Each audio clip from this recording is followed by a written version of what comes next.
I parked across the street from my father's office and stared at the tinted glass windows of Harrison Security Solutions like they were eyes watching me back. The last time I stood here, I was 19 and holding a portfolio of my architectural designs. Dad told me to come in quietly, not to embarrass him in front of the board. I remembered the suit I wore, charcoal gray, too tight in the shoulders, because we couldn't afford another. He said if I smiled and stood still, maybe they'd consider me for the summer internship. I stood still. I smiled. They picked Ryan's friend instead. Now, almost 12 years later, I wasn't here to impress anyone. I walked in without calling ahead. The front desk girl, maybe an intern, gave me a polite but hesitant smile, the kind you reserve for people who might cause a scene. She asked if I had an appointment. I didn't bother answering. My shoes tapped steadily down the hall. Richard Harrison didn't flinch when I entered his office. He looked up from his screen, not surprised at all. "Eli," he said smoothly, like we'd just had brunch the day before. "I'd like a few minutes." He motioned to the leather chair across from his desk. I stayed standing. His office hadn't changed. Same model battleships, same framed commendations, same newspaper headline from his retirement ceremony, Captain, Leader, Visionary. All perfectly arranged. I half expected him to straighten his tie before we spoke. "I regret that you felt hurt," he began, hands folded. "But we did what was best for the family's reputation." There it was. The apology that wasn't. "You didn't regret the decision," I replied, my voice steady. "You regret how it looked." He exhaled gently through his nose as if I were being dramatic. "You're still welcome at events, just as a guest, not as a face of the Harrison legacy. I hope you understand. It's about cohesion, simplicity." I tilted my head. "You mean control?" His lips twitched. "We can't have every branch growing in a different direction. People notice." "I hope they do," I said. "Because I'm not bending back into shape just to fit your narrative." He didn't respond. He didn't need to. I already knew where he stood. Always behind Ryan, in front of a flag, beside Mom when it made sense. That evening, I attended the gala.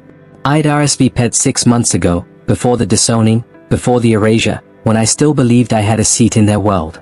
I wore a simple black suit, nothing flashy, but the name tag clipped to my lapel said E. Hall, not Harrison, not family. The ballroom buzzed with military brass and well-dressed donors. I kept to the edges, scanning faces. I didn't expect warmth, but I wasn't prepared for how invisible I'd become. Small talk floated past me like cologne. Midway through dinner, a waiter handed out champagne. My father raised his glass. "To our only son, Ryan, whose service continues to guide this family forward." I froze.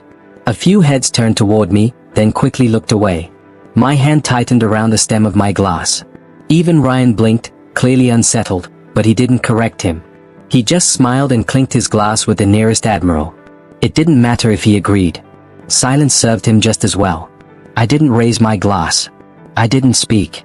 But something cracked deep inside, clean and final. This wasn't a misunderstanding. This was exile, polished and gift-wrapped. I left quietly before dessert. No one stopped me. No one even noticed. I walked 2 blocks before calling a ride. As I sat in the back seat, the city lights blurred past.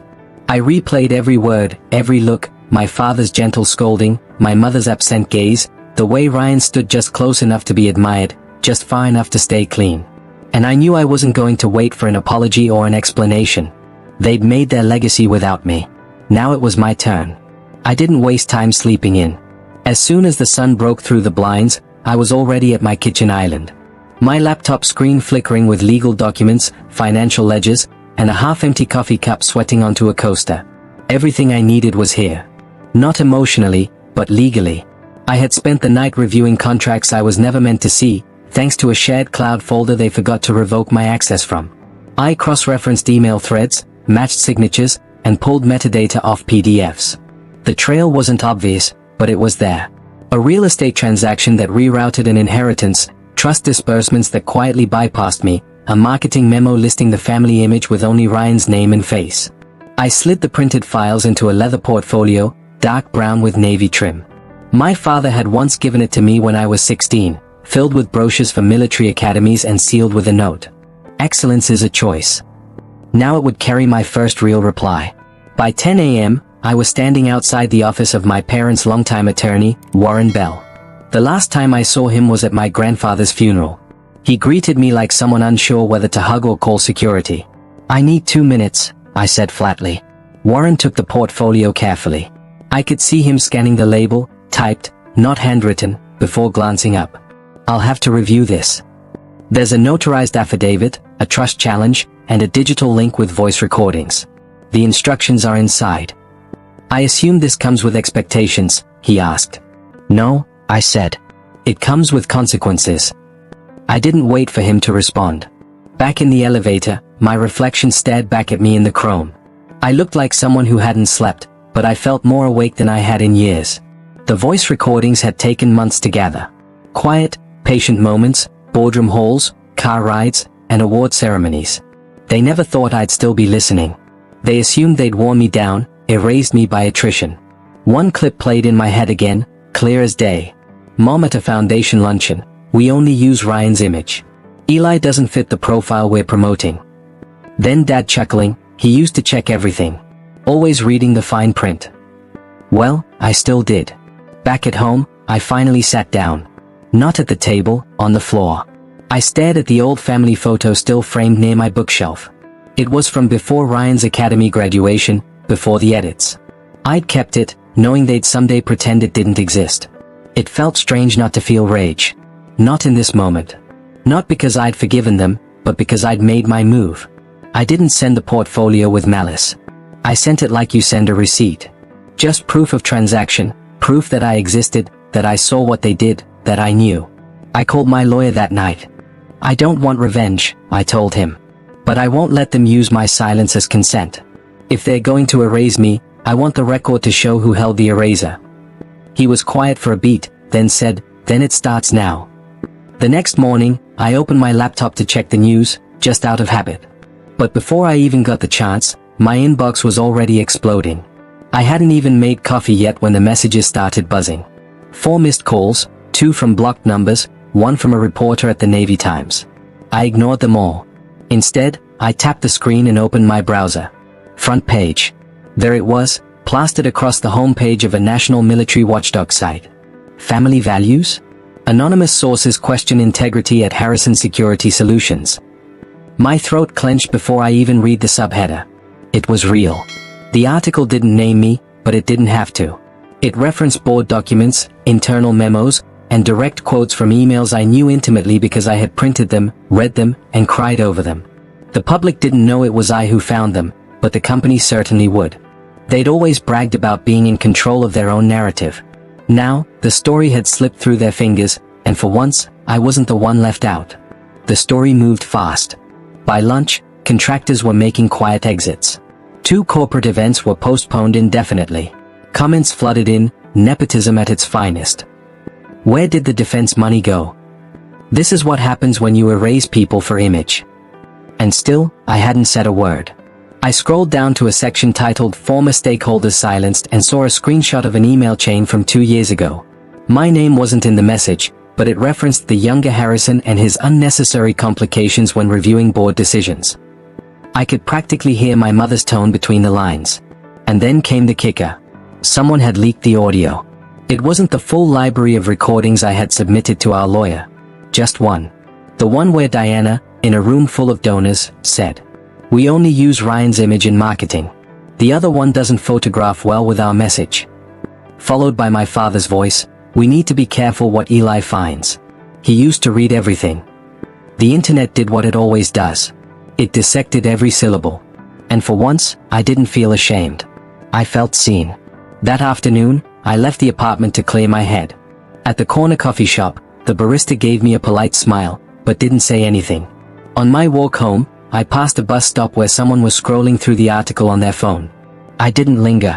When I got back, there was an email waiting from a PR firm, one I recognized from the company's press kits. "We're preparing a unifying statement and would love to include a quote from you, Eli. Your voice matters." No subject line, no personal greeting, just an empty attempt to rope me back in for optics. I didn't reply. That night, while half the family scrambled for damage control, Richard announced a family unity dinner at his favorite steakhouse in Norfolk. From what I gathered, 2 board members showed up out of obligation. Ryan never arrived. I could almost hear my mother's voice cracking under forced grace. We're focusing on healing and moving forward. Translation: we're losing control and need to patch the boat before it sinks. But it was too late. Donors were asking questions about the lodge, about the trust, about the forged signature. They weren't angry. They were done. At 10 p.m., I refreshed the news site again. A new photo had been added to the article. My father exiting the company building in his tailored blazer. But his lapel pin, the gold anchor insignia he always wore, was missing. That tiny, gleaming symbol I once would have given anything to earn. Now I sat alone in my apartment, cross-legged on the couch, laptop on my knees. The shadows were long, the air was still, and for the first time in years, I felt light. I didn't have his pin. I had something better. The truth. The courtroom wasn't grand. No ornate woodwork, no dramatic lighting like in the movies. Just rows of tired benches, fluorescent buzz, and the dry scent of old carpet. But for me, this room might as well have been an arena. James adjusted his tie beside me, tapping the edge of the folder on the table. Across from us, my mother sat with arms crossed, expression unreadable. My father stared at the floor, and Ryan scrolled through his phone like it was a dentist appointment. The judge, a woman in her 60s with tired eyes and an unforgiving tone, called the hearing to order. I'd filed the petition quietly 2 weeks ago, knowing full well they'd think it was a bluff, a scare tactic. They were wrong. James stood. Your Honor, we request that exhibits A through E be admitted into the hearing record. No one objected. He continued, his voice steady. Included in these exhibits are financial records regarding the Outer Banks property, notarized evidence of signature fraud, and recordings relevant to exclusionary behavior surrounding the Harrison family trust decisions. A rustle passed through the courtroom, but it wasn't until Exhibit D, Grandfather Robert's will, that the silence fractured. The court will note, James said, placing a certified copy on the judge's bench, this version predates the one currently in use. It names Eli Harrison as the primary beneficiary of the hunting lodge and any future inheritance from the Harrison Trust. Ryan's hand froze mid-scroll. My mother's head snapped toward me. My father's voice came out thin and shaky. That version was never supposed to be. The judge raised a hand. Was it notarized and properly witnessed? James didn't miss a beat. Yes, Your Honor. By the same legal team that handled the original estate division. They were replaced shortly after this document was filed. Richard tried again. But we never meant for that to be the final. The judge cut him off. Intentions aren't law, Mr. Harrison. Documents are. Ryan leaned in toward our mother, whispering furiously. My mother didn't respond. Her face had gone stiff, but there was a flicker in her eye. Panic, maybe, or worse, recognition. She had known this moment might come. I didn't look at her. I looked forward. James went on to play the recording from the donor prep meeting. We only use Ryan's face in marketing. The other one doesn't photograph well with our narrative. My mother's voice echoed through the speakers, then my father's. We need to be careful what Eli finds. He used to read everything. The room was so still I could hear someone's pen drop 2 rows behind me. Diana stood, almost hissing. You ungrateful boy. You waited all this time just to destroy us. I stood too, my voice calm. I waited so I wouldn't destroy myself in the process. No one moved for a full 5 seconds. Then the judge cleared her throat and ruled. The Outer Banks property shall revert to Mr. Eli Harrison. The Harrison Trust's distributions will be frozen pending further audit. In light of the evidence presented, the company's contracts are hereby referred to the State Attorney General for review. Ryan bolted for the door without a word. My father remained in his seat, pale, silent. My mother tried to regain composure, but her face betrayed her. The woman who'd built a world on perception had just watched it unravel on public record. James sat back down beside me and whispered, "You okay?" I didn't answer right away. Instead, I looked down at the lapel of my coat. The pin I once wanted, the one my father always wore to those galas, wasn't there, but I didn't need it. The judge's final words still rang in my ears. Mr. Harrison, the rightful heir. They took the pin. I kept the name. 6 months later, I stood barefoot in the center of a sunlit room that didn't exist the last time my parents spoke my name. It was a modest space renovated from what used to be an old boathouse just outside Norfolk. I had helped fund its transformation into a design and mentorship center for veterans' kids, young people who, like me, had once felt invisible in rooms where their presence was either ignored or erased. The event that day wasn't grand. There were no flags, no brass bands, just mismatched chairs, a table of donuts, and teenagers flipping through design portfolios they'd filled themselves. But it was mine, every bit of it, and more importantly, it was theirs, too. The plaque mounted in the entryway was one of the few things I insisted on keeping formal. It read, "In memory of Robert Harrison. For the grandsons they erased, and the ones who refused to stay erased." I caught myself tracing my finger across the engraved lettering. I hadn't visited his grave since the ruling, not because I was angry, but because I knew he would have preferred this quiet legacy lived out loud. I hadn't returned to the family company. Not once. The court had awarded me full legal custody of the Outer Banks property and its inheritance funds. I could have sold it or even burned it to the ground just to start fresh. But I chose a different path. I renovated it and turned it into a retreat for military families dealing with PTSD. The first 2 families moved in last month. I donated part of the trust in grandfather Robert's name. No press release, no ribbon cutting, just a quiet wire transfer and a handwritten note to the director. Make sure it goes to those who were left out of the photos. My parents never reached out. Not once. Richard and Diana remained silent, buried in layers of audits and board reconstructions. I read in a local paper that the company had temporarily suspended operations. That was the most I'd heard. Ryan, though, he surprised me. The text came on a Tuesday. No greeting, just 10 words. "You were right. I'm sorry it took this to see it." I didn't write back. I didn't need to. I saved the message in a folder alongside the old family crest I once believed would make me feel like part of something. Neither held the weight they used to, but I kept them anyway. Not as reminders of what I'd lost, but of what I'd learned. I didn't crave their table anymore. I had my own. And these days, I got to choose who sat with me. A young boy with a toothy grin interrupted my thoughts. He held out a small paper craft, a folded badge glued with uneven lines and love. "This is for you," he said. "Because you showed up." I knelt to his level. "You made this." He nodded. "It's a badge, like the ones grown-ups wear when they're important." I smiled, tears threatening to spill, but I held steady. "Well, thank you. I think this might be the best one I've ever had." I pinned it onto my lapel, right over the place where the old Harrison emblem used to sit, the one I wore the day they disowned me. This one was better. Softer.